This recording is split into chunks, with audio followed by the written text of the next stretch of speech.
Director of Marketing at Thrings. On behalf of Thrings, I'd like to welcome you all to the Bristol International Balloon Fiesta and Thrings Business Breakfast in partnership with Business West.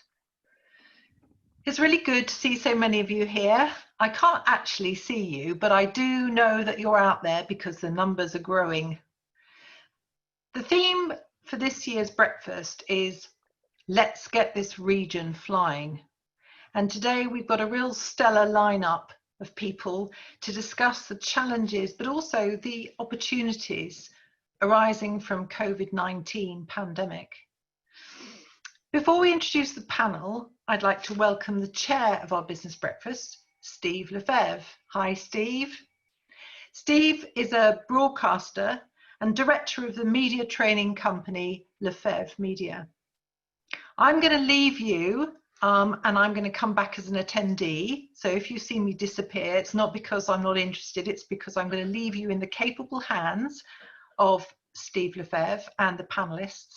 And Steve is going to guide us through what I hope is going to be a really lively and interactive debate. Thank you again, everybody, for attending this morning, and let's get this breakfast flying. Steve, over to you. Lizzie, thank you so much. Yeah, let's get it flying. Looking forward to this next hour immensely, I have to say. Welcome to everybody, by the way, in what are obviously unusual circumstances. But just as the Bristol International Balloon Fiesta decided that in one form or another the show must go on, so we too at Business Breakfast have picked up the baton to keep our debate alive as well. So thank you very, very much indeed for joining in and coming online and doing the debate with a little bit of a difference. It is absolutely nothing without you. Oh, and our panel as well, of course. We can't forget them. As Lizzie was saying, a stellar lineup. The theme is Let's Get This Region Flying. We are delighted to welcome to the top table Margot Day. Margot is the Global Director for Risk and Commercial at Bureau Happold, a member of the LEP Board and the West of England Local Recovery Taskforce. If you're not sure exactly what that is, we'll find out certainly in the next few minutes. Griff, Holland is founder and owner at Fiesta, home of the chicken and chorizo wrap. That's my little add-on. And Marti Burgess is a lawyer and chair of Bristol at Night. She's also owner of LeFevre nightclub. You might well have busted a few moves there over the years. Who knows? We are incidentally recording the event so that there'll be plenty of opportunity to watch it back later and impress all of your friends, and also get things onto social media as well. So we are recording everything that happens here. But we do want your questions. So there's a Q&A button. If you're sort of a little bit unfamiliar with how these things work, just go down to the bottom. If it's not there, just move your cursor and it will float up.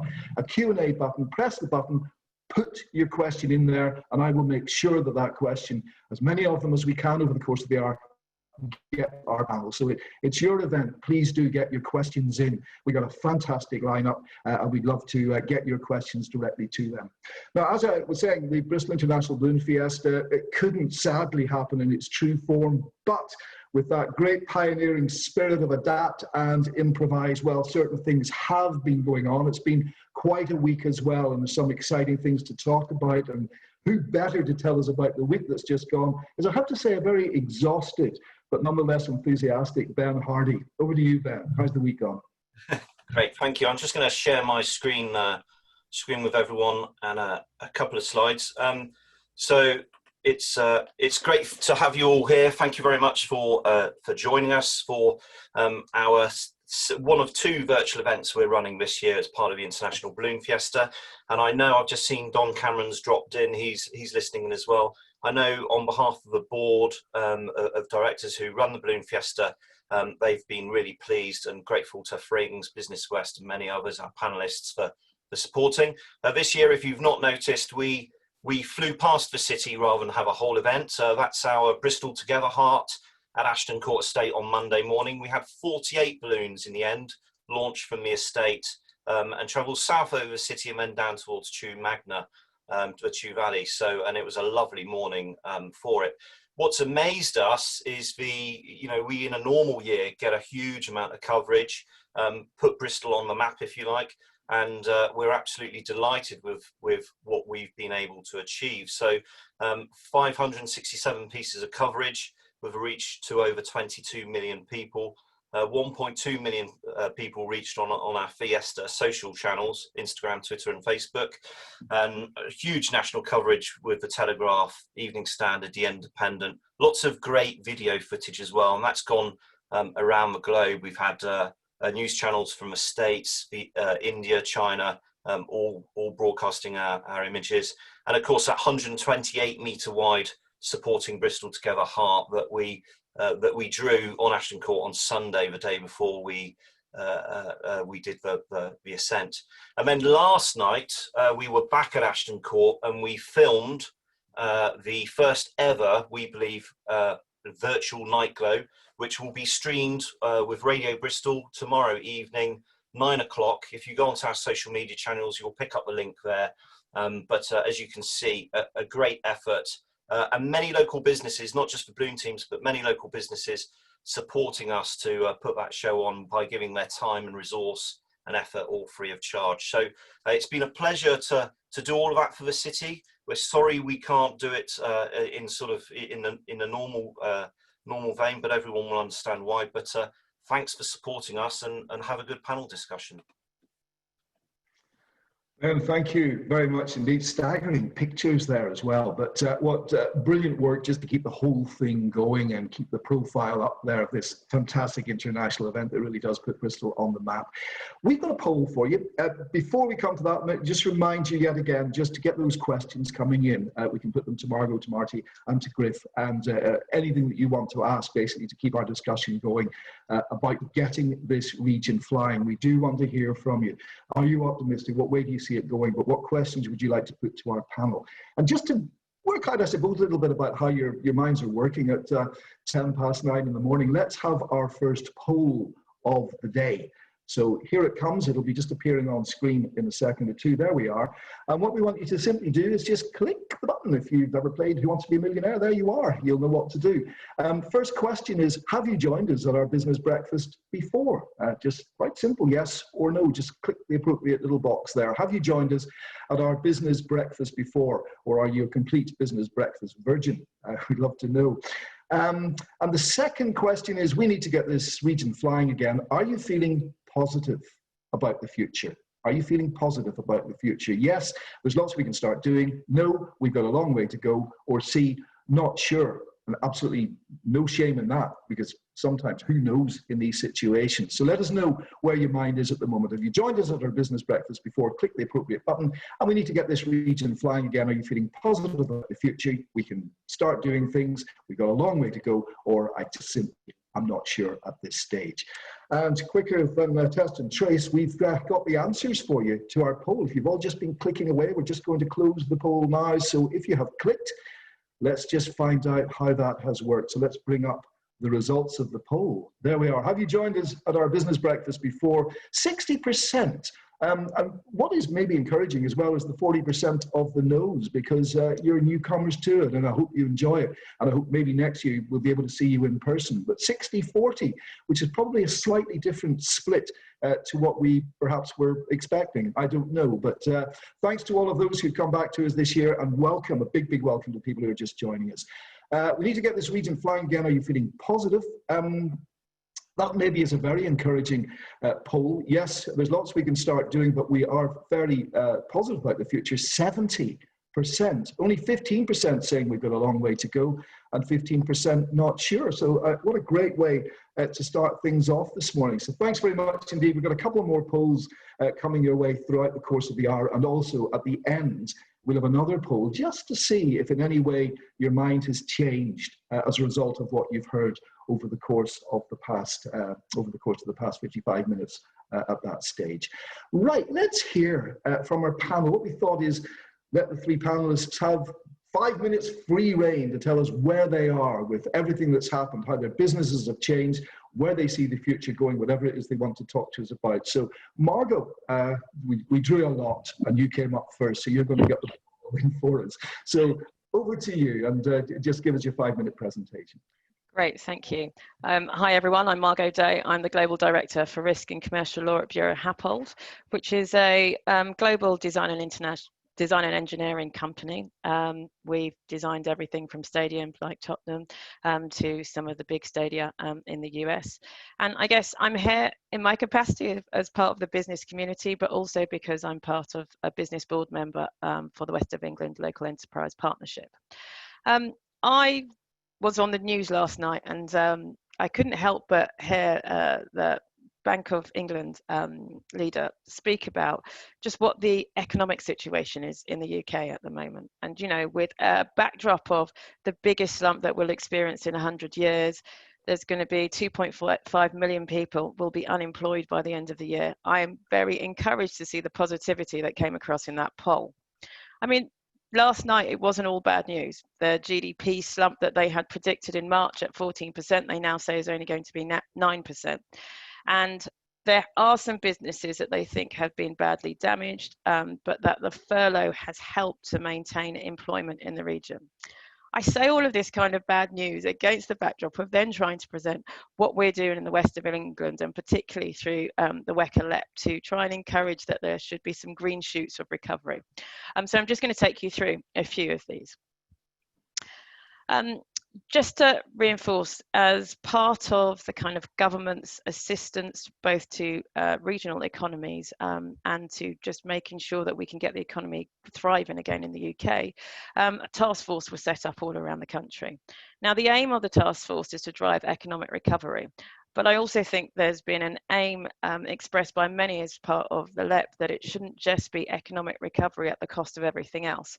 So it's also to encourage a green recovery and to encourage that we can still get young people encouraged that there will be opportunities for them in the future.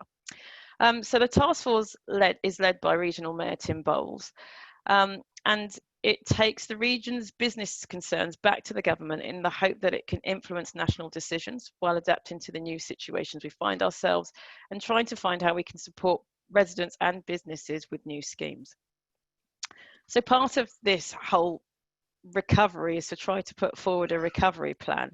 And that's to include measures that help to address businesses' concerns and also employees' concerns. So when we look at the business communities, we're trying to identify where there's additional support that is needed. And that's not just looking at business, that's looking at hospitality and culture, and areas that I'm sure Marti and Griff will come on to speak about in terms of how their sectors are being impacted by COVID. And we've been feeding back to government and lobbying to ensure that the West of England has what it needs for economic recovery. And also making sure that we have the right public transport and physical and digital infrastructure to support us, not just now, but also in the future. WECA is already working with bus and rail companies to ensure key workers can get to work. And this work with public transport partners will continue to ensure that they continue to operate as we move into recovery. So the design principles for the recovery started off about getting residents back to work, supporting training, redeployment and access to jobs. I've been leading out of the task force a green recovery group so that we can try and support the region's carbon objectives, but also the net zero aspirations that we had prior to COVID arising, and ensuring that we can embed environmental behavioural change. The real thing is that we also want to strengthen inclusion of people in the hardest hit places and communities, rebuilding businesses, making sure that there's strength in innovation and trade, and encouraging startups and growth still in sectors of opportunity. In terms of renewing places, we're trying to ensure transport and digital access to work is available to all and building resilience and attractiveness in hard hit places. Now, going too far in my slides. Now, the WECA has set up numerous supports to try and support SMEs within the region. And the West of England Growth Hub provides the best latest information and guidance for business support, as well as access to services and support programs. So there's been a new business support initiative such as Trading Better Online, which provides some free online training up to 4 days for people that need to position themselves better online.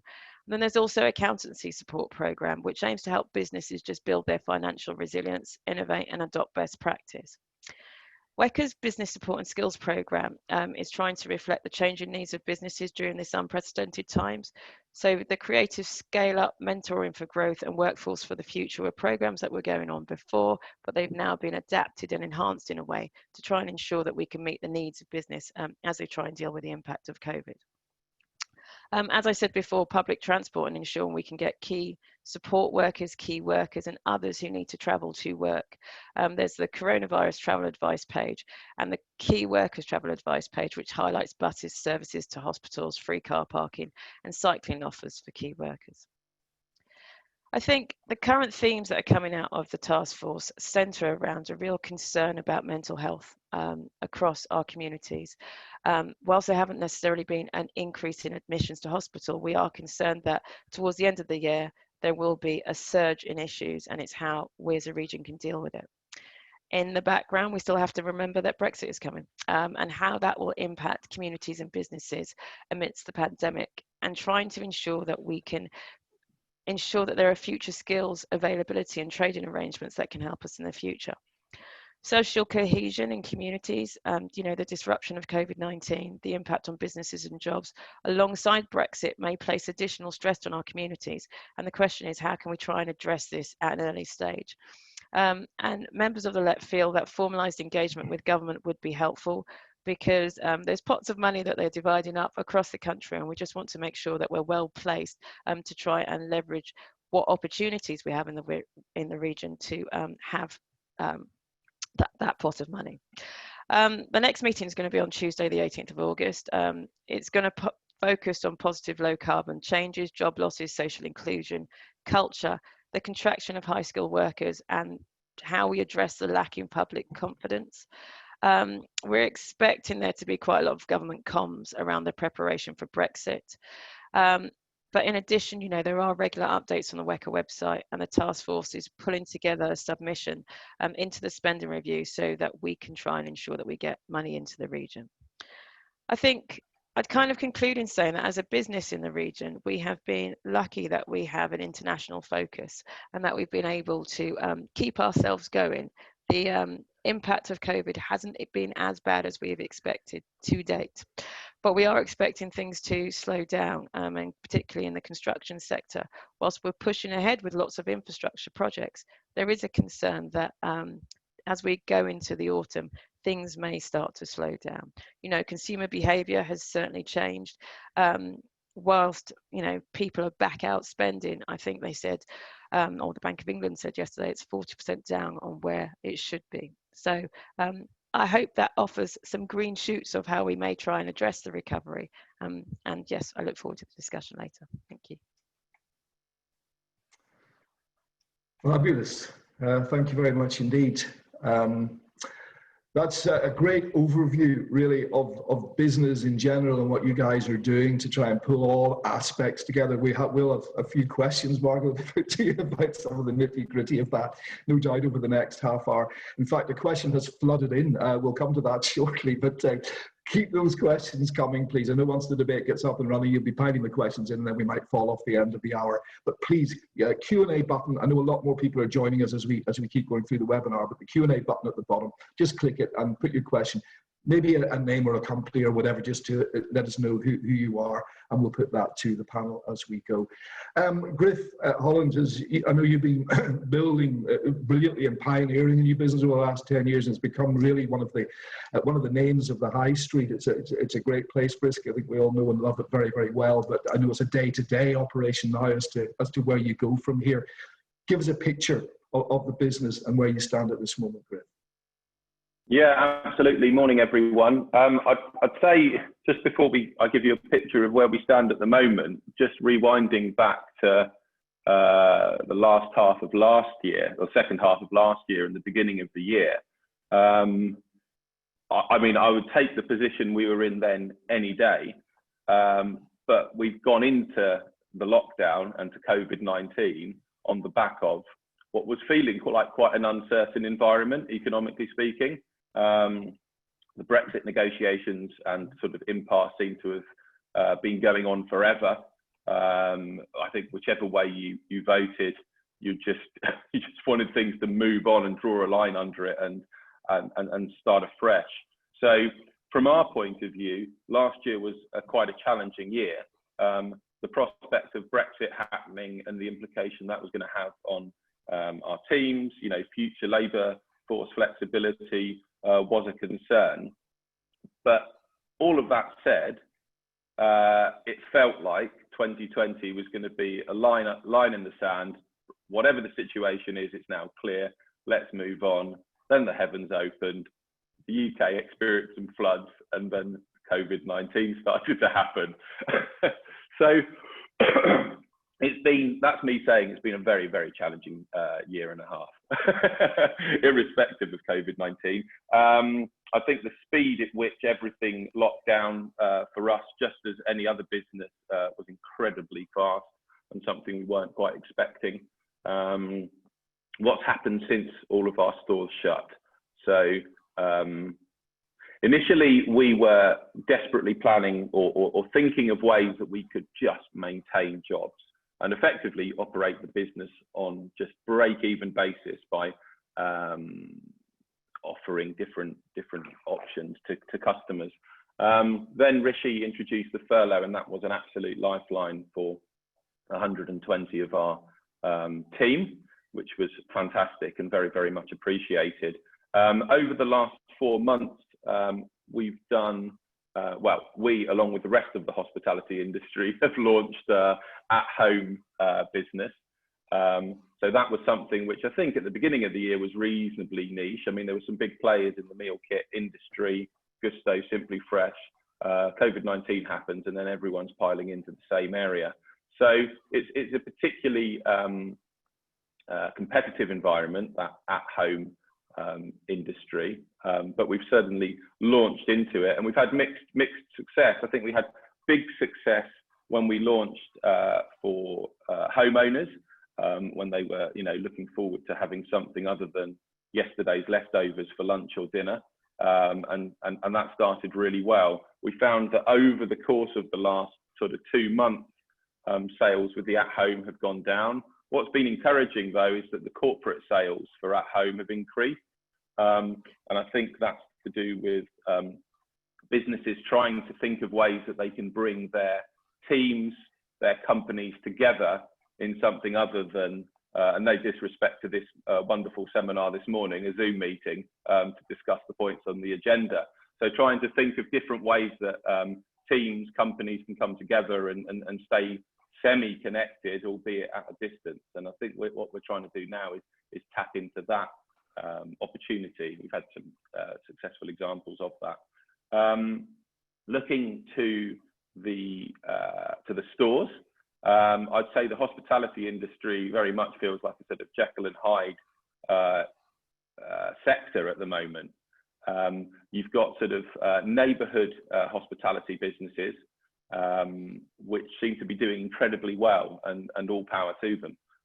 So if you've got a cafe in Bedminster, in Redland, in St Paul's, in a number of neighbourhoods in the city, you're probably doing quite well, because people are at home, they're working from home, and at lunchtime they probably want to go for a stroll and maybe pick up a sandwich or take a coffee break.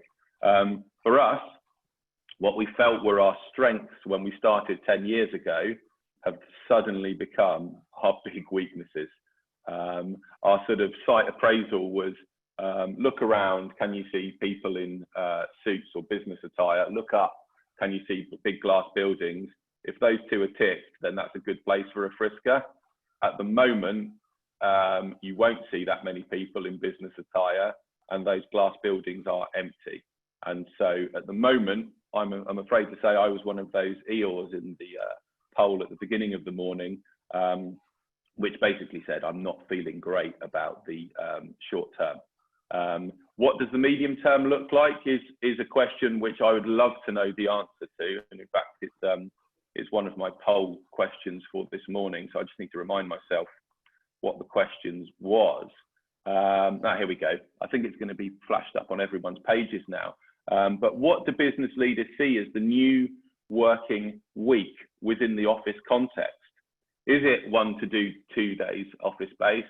Is it 3 to 4? Are you expecting or wanting to bring back the full team back to the offices to sort of come together physically? are you going to take the sort of Twitter or the Google approach, which is work where you like and it doesn't matter where you are so long as you get the job done? And of course, those that haven't decided. But the answers to those questions very, very much will impact the business model for Friska going forward. Because frankly, those are our customers, people that come to work. And we always set out to be your favorite place to go Monday to Friday, you know, to be your coffee in the morning, your lunch and smile at lunchtime, and then at the weekends we'd be closed. So we're very much hoping that we're not going to see a complete change from 5 days a week to the office to 5 days a week at home and maybe come in once a month. If that's the case, then we're going to really need to think about how we pivot the business, what the offer is, and what we do. Yeah, any sort of points you wanted to pick up on there, Steve, on what I've mentioned so far, or? I think we're good. I think we can actually see, Griff, the results of your poll now, which will be interesting, so that you can sort of pick up on that, and then we can see how that develops maybe towards the end. So, you know, where you're asking what the business leader sees in your working week, 1 to 2 days office space, which probably isn't great news, bearing in mind what you've just been talking about. Yeah. Again, I mean, the slight bit of hope that I take away from any of these polls is that it's my view, and it may be a naive view, but it's my view that the value of working together and the value of connecting, you know, physically in an environment where you're both looking at the same problem and working on the same challenge. I'm not entirely sure that those issues and the constraints of home working will yet to be felt. I think I hope at the moment we're working through a period where everyone's dealing with COVID, having to work from home, and therefore making the most of it. It's my hypothesis, I guess, that when it comes to innovation, there is real value in working together. When it comes to the things that you know, business magazines, Harvard Business Review's been spouting on forever, it seems, that culture is the most important glue that holds a company together. I think those are the sorts of things that in the medium to long term will really be tested by home working. At least I hope they will, because that's what my business is predicated on. But time will tell. I mean, I know Yahoo, and this was in the days before Zoom, Yahoo took the decision to have everyone home working, or at least work where you like. And I think after a year to 18 months, they said, this isn't working. People don't feel connected to each other. They don't feel connected to Yahoo. Everyone just feels like they're doing jobs, but they're not doing jobs with or for anything other than the job itself. And so I guess time will be the ultimate test as to how that plays out. So we will see.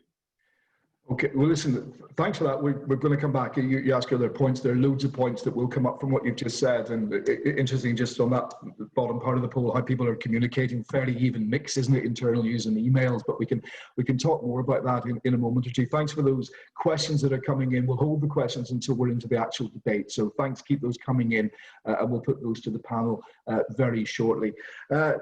Daytime, I suppose, with those businesses and those glass-fronted buildings, Griff, that you want to see populated, that are going to help your business. But what about the nighttime economy? Bristol at night, it's a thriving destination centre, Marti. People coming here to enjoy their evenings and their nights out. The place is renowned across the country for that. You've got, I suppose, a foot in that stool as far as the nighttime economy is concerned, but also with your own business, Lakota. Give us a little rundown on where you stand at the moment.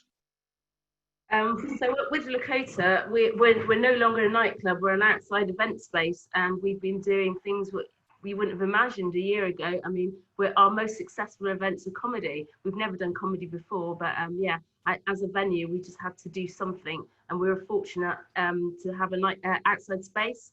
So we've just adapted a car park, which we were previously letting spaces in the day. So we've adapted it, and it's become become 3 venues. We've got 3 venues in the space, including a pizza restaurant. But just talking about the nighttime economy, I guess people, to some extent, probably underestimate it. It accounts for £66 billion a year. It contributes to the UK economy. and it counts for at least 8% of the overall workforce of people who work in the nighttime economy. Locally, just looking at the large venues in Bristol, they account for more than 40 million turnover.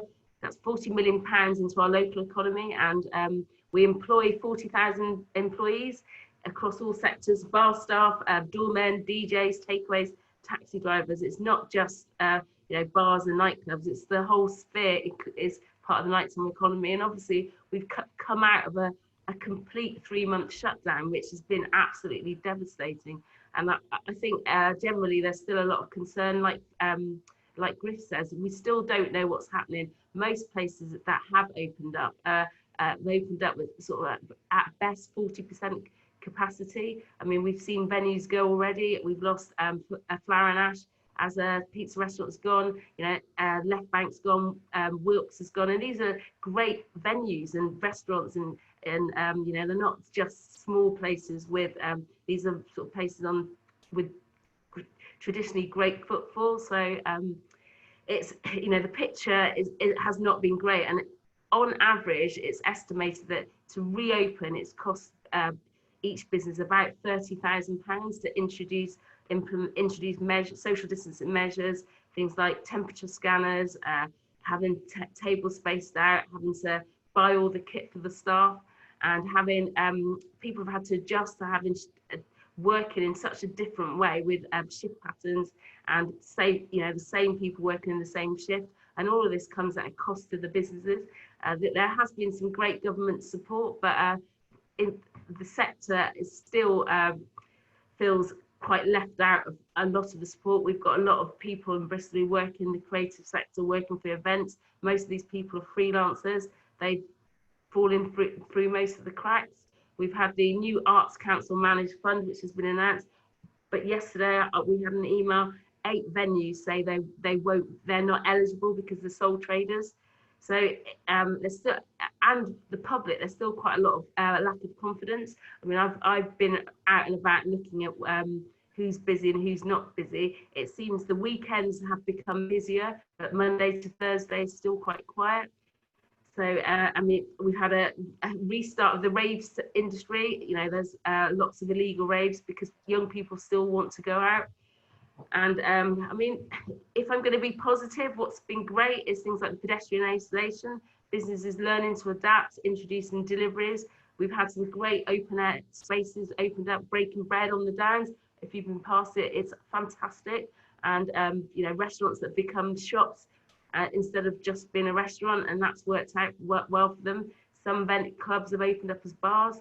So it's not all negative, but it's just been hard. I mean, the introduction of streaming, I think it was always that people did a bit of streaming. Now most venues and most artists are streaming all the time. Not many people have worked out how to make money out of it yet, so which is difficult because you're providing something for free but not getting a return.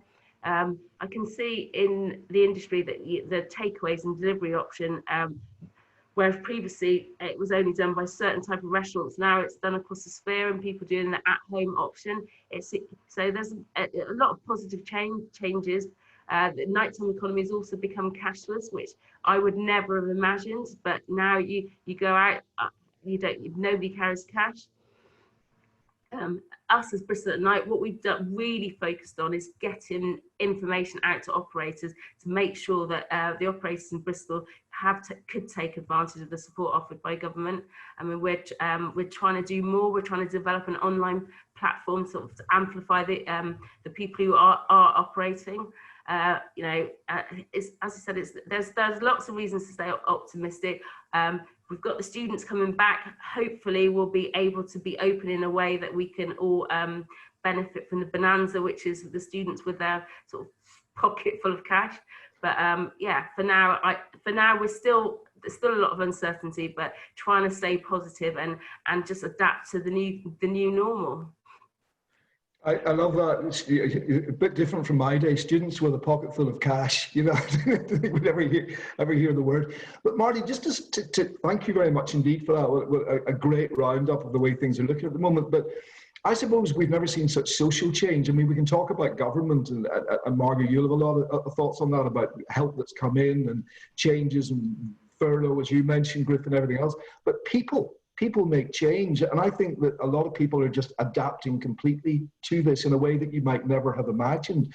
But Marti, when we look at the nighttime economy, and Griff, I suppose to you as well, running the type of business that you do, you know, if we hear of this polo effect where the suburbs are all doing very well because people are just going to their local shops and they're all working locally, but the centre of town people are not going into. And I suppose there's a youth versus an older person, Marti, divide in that as well. You know, for the nighttime economy is predominantly for young people. But if theatres are struggling, and we hear that theatres are on the point of closing down because they just can't operate with this, what is, if this keeps going, what do you see maybe in I don't know, a month or 6 months' time, what the picture of nighttime in Bristol is going to be like? That's a good question. And like you say, the centre is struggling the most. The neighbourhoods, not so much. We're fortunate that actually, as a city, compared to other cities, we've got a lot of neighbourhoods in the centre, so that does help.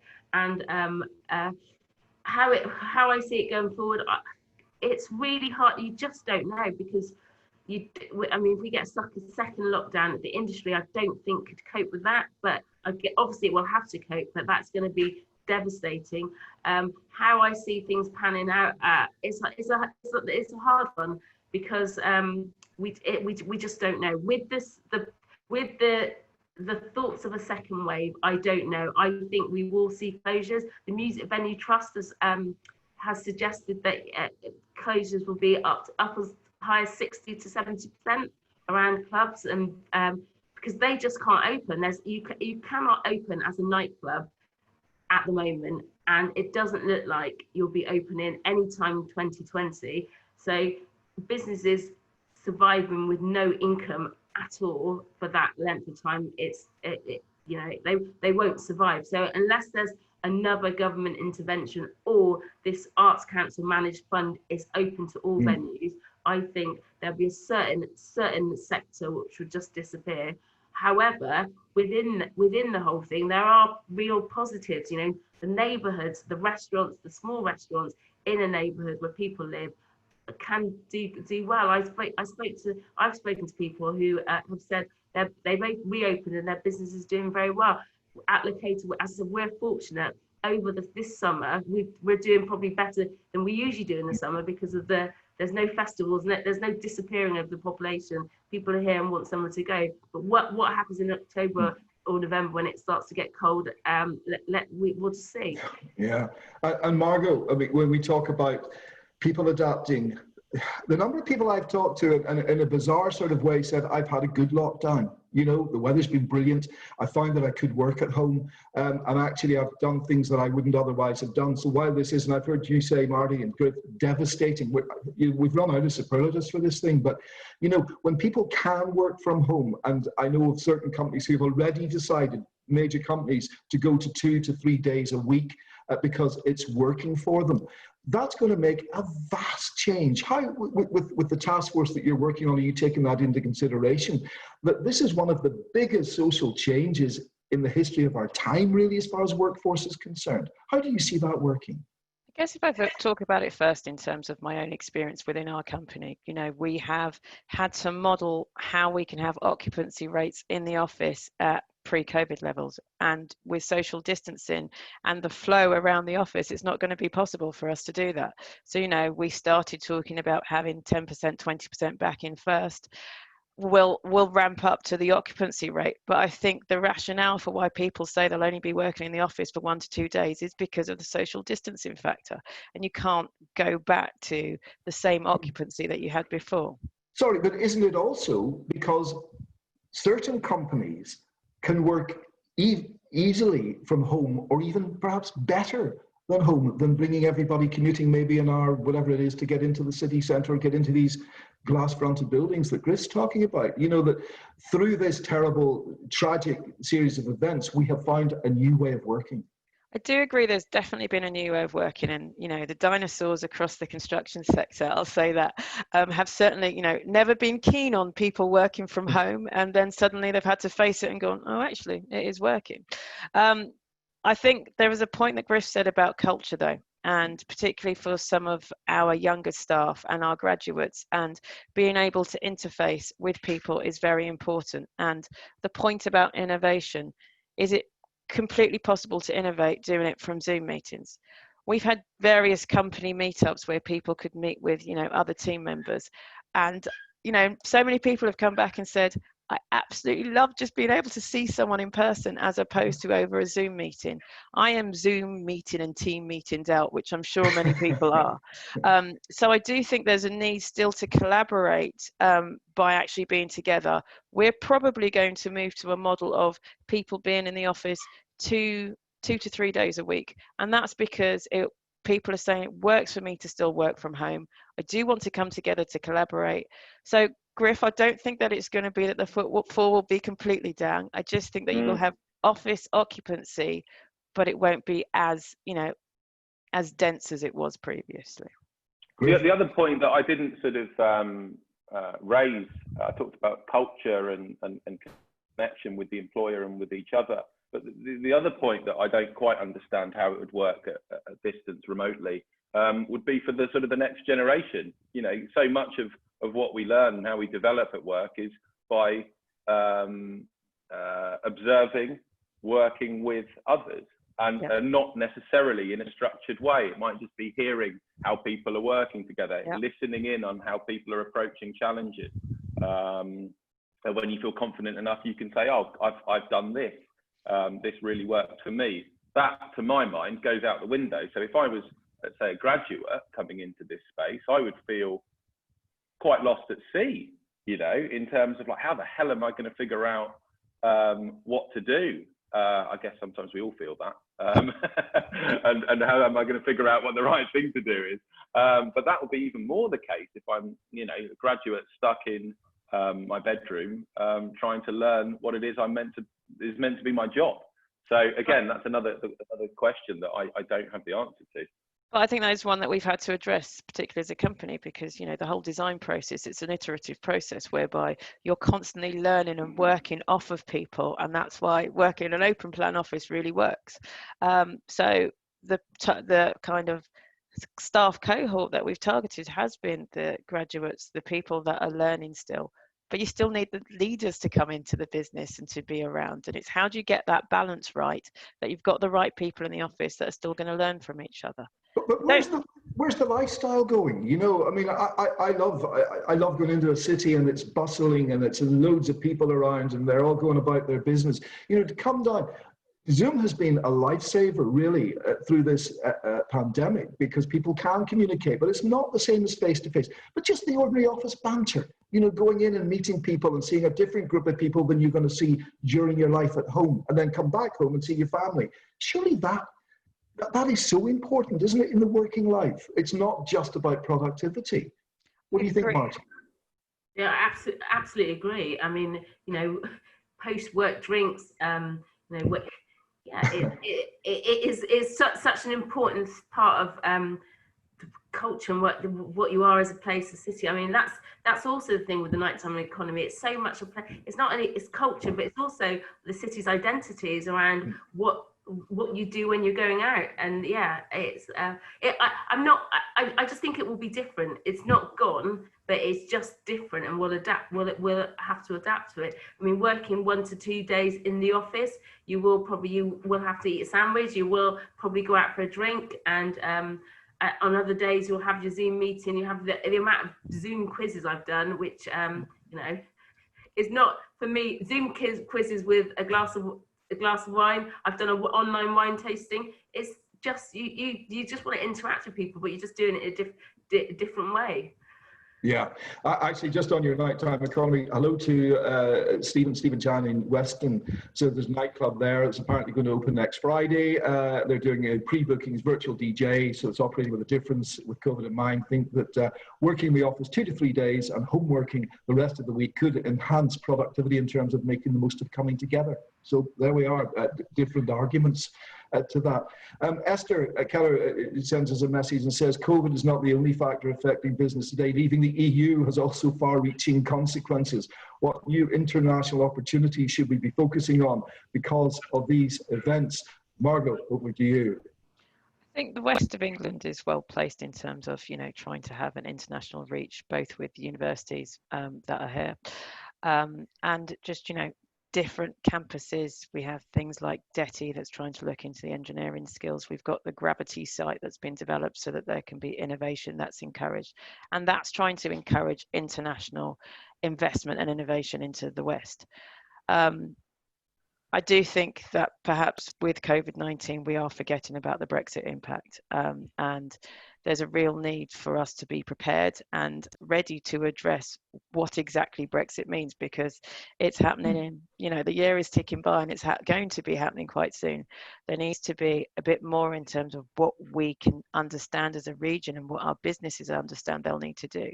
Because I don't know whether the cost of imports or exports are going to mean that has more of an impact on some businesses that perhaps are just managing to wash their faces at the moment, and then it will be to their detriment. So I think there does need to be something more targeted about what we do with Brexit now. And just with what you're doing with the West of Economic Recovery Board, and it seems to me, and you put me right sentence or two here, but we seem to have these kinds of boards in this region coming up time and time again. The Western Powerhouse, Cardiff, Newport and Bristol getting together, then the Western Gateway, which is Cheltenham, Salisbury, Newport, Cardiff and Swansea. We seem to be always, in my time here in 10 years, there always seems to be a new one which is trying to take on the Northern Powerhouse or the Birmingham Midlands Engine or whatever it is. You've got very solid identities and very solid spokespeople up there. Are we always, Margot, chasing the game here with these? And do we provide a few talking shops, but we never quite get it together? It's a really good question, and one that we have challenged ourselves with. Marti laughs because she was also on the LEP until recently. And, we spoke with the Western Gateway because there's no point in setting up these new local resources to look at things on a regional level and not having them joined up, because there's no point in everyone chasing the same pot of money. So we are trying to be more joined up. I do agree with you, everyone tries to take on the Northern Powerhouse and learn from their experience, but we just need to learn from it to the benefit of our region. There are, like you say, there are task force everywhere and there's a task force for everything. It's more, how do we ensure that we have the right focus so that we're bringing in the investment that benefits the wider population? If we're going to talk about the impact on our communities, let's not do something different to Bristol that we're doing in Somerset and Gloucestershire. Let's just join it together so that we can utilise that pot of money for the benefit of our communities. Greater Bristol region, Margot. There's a can of worms, maybe for another webinar. I don't know. But let me just, Griff, you want to come in? Steve, one point that you sort of touched on, and Marti did as well, is what the hell is going to happen if and when this second wave comes? How the hell are we going to get through the next 6 to 9 months when it does? I think those left standing who are not based in the suburbs, in the sort of residential areas within, I'm talking from a hospitality point of view, and actually anyone that leases a property, there will need to be more support from landlords. Now, I don't want to make the landlords out to be the sort of Cyril Sneer-like or the Scrooge-like baddie in this, because they've got their investment, as I've got mine and Marti's got hers, and we're all looking to make it at least sustainable. But at the moment, there's not much love coming from landlords, and you signed up for a 10-year lease, a 15-year lease, or whatever year lease. The fundamentals of the economics of that site have changed dramatically. Now, they may not have changed forevermore into the future, but the short to medium term situation with rents is completely different now than it was 9 months ago. And I think there needs to be some sort of action from the government, I would say, because at an individual level, I can understand why landlords aren't budging, because that's their business. But that will be the sort of coffin for lots of businesses if there is no flexibility with rents as we go into the winter and into next year, and frankly, until we get a vaccine for this damn thing, because Yeah. you just don't. If you're closed, how the hell are you going to pay rent? You know.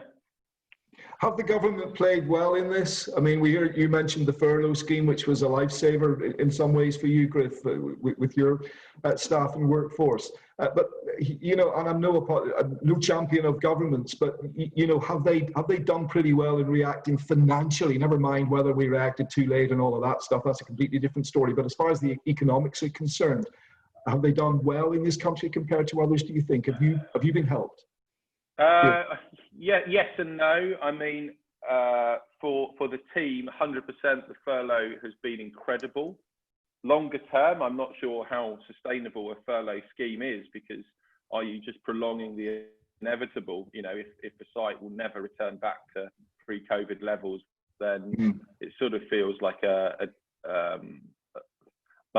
just trying to fill the bucket with lots of holes in that's never going to fill up. The Sybil's loans, the detail around those have excluded a number of businesses, including ours, from tapping into it. So we haven't been able to tap into those. But look, I mean, everyone's trying to do their best. Yes, there are lessons learned for the future. Yes, the government could have done better. Yes, they could have acted faster. But I put myself in their position. If I was making these calls, I'd be pretty stressed right now. And so I don't want to start bad-mouthing what they, you know, where they've gone wrong. Yes, there have been issues. It's a more interesting debate. Go on, bad-mouthing. You can always pick holes, but look, I think the big thing from my point of view is what the hell's going to happen with rents and landlords, because it feels like there's an impasse, and I don't know how the hell we're going to get through that. It's very interesting that you say in a way, because anonymous attendee, you can bring your questions in anonymously if you like. There's a button for that. But anonymous attendee says, thank you to the panel for the overview of what's happening across various sectors. Lots of projects in place on government level, as we've just been discussing. But are there things we can do as individuals to help to get the region moving? And in some ways, with landlords and everything else, I don't know, maybe it does come down to individual responsibility. But Margot, let me just, and again, these are massive topics, so we'll just try and keep them as brief as we can. But when you mentioned earlier in your piece, I think it was, the Bank of England saying that the recession is the worst in 100 years. And then I heard, it's funny when you listen to news, and I heard a flip on that, but it's not as bad as it could have been. We're 200 years better off, because it could have been the worst in 300 years. But these are total numbers, aren't they? They just don't mean anything to people. This is a total economic disaster. Well, I think the great thing the governor of the Bank of England said is forecasting is just guesswork. And, you know, we're just guessing this, assuming that there's going to be no second lockdown and that we'll manage to secure a free trade deal as part of Brexit. We just don't know. I think the furlough scheme's been great. It's supported 6 million people, but our economy hasn't really reset yet. You know, once the furlough scheme comes to an end in October, that's really going to be the test of where the economy's at. And I think one of the Q&A questions that has been raised is how are we going to be able to survive or understand where we're at when we approach a winter period, when, you know, it's just natural for people to get coughs and colds. Are people not going to go out and spend or do as much because it's just natural that people will be ill, and then there'll be the fear of COVID. I think, you know, yes, we don't know what's going to happen in terms of the economy. We can try to make sure that we are going out, we are spending. You know, the Eat Out scheme by the government is a good one to try and get people confident to get back into socialising again. But it's difficult, and I think, you know, there's lots of concerns that people have about socialising en masse. There are lots of concerns that people don't have, and hence why there's raves going on. But I just think we have to try and address different parts of the community in different ways and understand their needs and how we can actually address it. I mean, Marty, you've got the gardens, the courtyard and everything else, but how fearful are you about winter? I mean, in some ways, when you look out the window today, it puts a totally different perspective on things, but the cold, long, hard days of December, January, February, with this going on, it's going to be a very different picture. Oh, it's going to be absolutely different. I mean, there will be places we're trying to be more green, everyone is, but people will try to trade through it by using very environmentally unfriendly heaters. But will that be enough to keep people out? The coughs and colds will, the seasonal cough, colds and flu will happen, and that will put people off.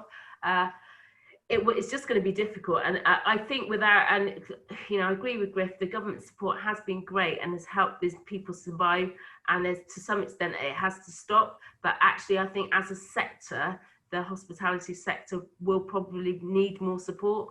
Because otherwise you're just letting a whole industry go to the wall, and that's locally, that's 40,000 people working the nighttime economy. And if you imagine that going down, how the knock-on effect of all of those people losing their jobs is going to have on the local economy, it's just going to be devastating. I think the winter is going to be very, very difficult. And particularly if there's a second wave, we're fortunate that the numbers are lower in our region, and hopefully if people do, social distance, wear a mask, do all the sensible things, because the chances of transmission are because people make mistakes. If you look at the case in Aberdeen, that's one person going out, giving it to lots of other people, them going out, giving it to lots of other people. If you wear a mask and you socially distance, the chances of spreading it are really reduced. So everyone should just be sensible and stay safe, but go out. Yeah. Keep the economy going. Wayne, thanks for your message. We all need to stop thinking about negativity and simply push on. We cannot predict the future with the economy and jobs. Personally, I try not to waste my time looking at the bad news all the time. And 24-hour news that we've got, we've never had more information coming at us, and very often that's not the best news. Griff, I've just been impressed, and we haven't known each other long. I mean, since setting this thing up. But the spirit that people like you, and I suppose that's why you're in the position that you're in today with running a business as you've got. Where do you get your spirit from? Because you kind of laugh in the face of adversity, and I think maybe that's the only way to deal with it. But is it a certain type of person who's going to deal with this, or can everybody learn to have that kind of get up and go attitude? Yeah, I think I've got pretty high resilience. I mean, I do whatever I need to do. I drink a lot of this stuff, Bristol coffee. There's a little plug. That keeps me going. But yes, I mean, you can't influence the cards that you're given, but you can influence the way you play them. So I am doing my best to keep on going and trying to save Friska to serve another day, frankly. Is what I started it 10 years ago to do, to serve lovely food and lovely coffee and make people's days through hospitality. And that drive and that enthusiasm and passion hasn't left me. So I'm doing whatever I need to do to keep it alive, frankly. Just hold the coffee mug up again with a name at the front there, Griff. Stick my cap on as well. There we go. Beautifully done. Very nicely done. We're going to come to the final poll in half a second, and I just want to find out how people's minds have been changed, if at all. I mean, we're just scraping the surface, obviously, with debates like this. I think it's been fascinating listening to the three of you. Thank you for that. And the questions have come in. Margot, just before I come to that closing poll, let me just get very quickly get your thoughts as well, just in a line or two as to optimism for pushing forward. What do you think? Are you an optimistic person, like Griff says? I try to be. I guess I've got children around me, so I have to be optimistic for them. But I also think we can't predict what tomorrow brings. So why don't we just enjoy today? And I have actually had to turn the news off quite a lot and just not go into it, because it's very depressive if you look at your news on your apps all the time. So it's focus on today. See what you can do today. Don't worry. Marti? Yeah, I agree. You've got to push on. I mean, if you focus on the negative all the time, then nothing gets done. It's been great going. I found the experience going out in Bristol that, I went to the Break and Bread the other day. I was at the Lakota Comedy Gardens last night. You can have a good night out. It's just not the same. So, just go out and enjoy yourself. And we don't know what's going to happen. We just, I don't want to sound like one of these people saying don't listen to experts, but you've just got to look after you and those around you, and take each day as it comes.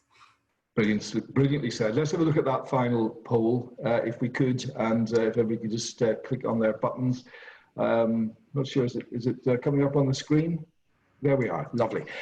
Do you feel any differently about the future of the region after our discussion today? Do you feel more positive? Again, do you think there's a lot of work that needs to be done, or unsure? I'm still uncertain what the future holds. I mean, we're not going to change the world over 55 minutes, but just let's see if there's any difference to the way that you thought, having listened to our participants this morning. So, do you feel more positive? No, I think that there's still a lot of work that needs to be done, or I'm unsure. I'm still pretty uncertain what the future holds. So just click your buttons now, please, and we will be able to instantly bring up the results of the poll. So let's have a look, Jess, at the results of that poll and see how you're all thinking. I think we can, there we go. Wow, oh. Yes, I feel more positive, 31. No, I still think there's a lot of work that needs to be done, 34. Very, very evenly spread. But am I remembering it was 70% positivity at the beginning? So, dear, What have we done? Our three highly positive panel members have made that look like a Bank of England graph already. You know what? I think it's going to be V-shaped, though. I think it will go back up again. I think we're just giving people stuff to think about. Listen, thank you all very, very much indeed. Griff, Holland, Margot Day, and Marti, Burgess. It's been a fascinating and a very, very quick hour as well. And thanks to all the participants who've come in as well online and had a listen and watch what we were talking about this morning. Keep reacting to us. We'd love to hear from you, of course, but we'll be able to have a look back at this. We'll put this online. We'll put various bits and pieces onto social media as well. Thanks very much indeed to all the team at Thrings who, as ever, have kept things going with the Bristol Balloon Business Breakfast in association, of course, with Business West. And we will see you again sometime. Good luck to everybody with all their business and all your endeavours. Thanks very much indeed for watching. Thank you. Thank you. Thank you very much.